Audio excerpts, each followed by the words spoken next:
Salut les prospecteurs, c'est Damien de Crystal Source et aujourd'hui je réponds à une nouvelle question. Comment reconnaître les citrines chauffées des citrines naturelles? C'est vrai que dans le marché des minéraux, les citrines naturelles sont relativement rares et coûtent un peu de sous. Donc pour remédier à ça, certains ont pensé à chauffer de l'améthyste.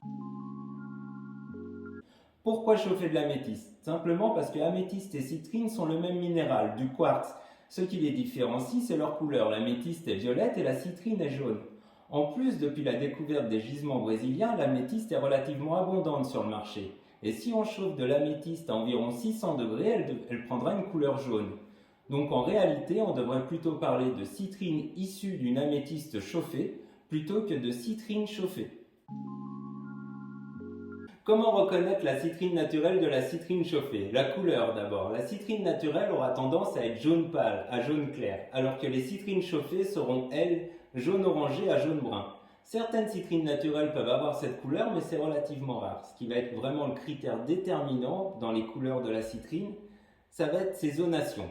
Déjà, ces zonations blanches, typiques des traitements thermiques pour la citrine, les inclusions qui sont à l'intérieur de cette citrine vont éclater et vont opacifier le cristal, donnant ainsi une zone blanche.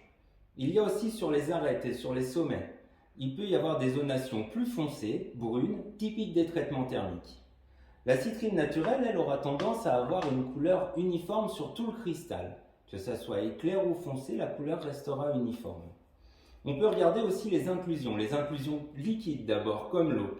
L'eau, avec le traitement thermique, va chauffer d'un coup et va faire éclater le cristal, faisant apparaître des inclusions typiques, des petites cassures en forme de zébrure. En plus, on peut regarder les inclusions minérales comme la bioétite ou le rutile qui peuvent être présents dans l'améthyste. Quand la pierre va chauffer, des éclatements vont apparaître autour de ces minéraux.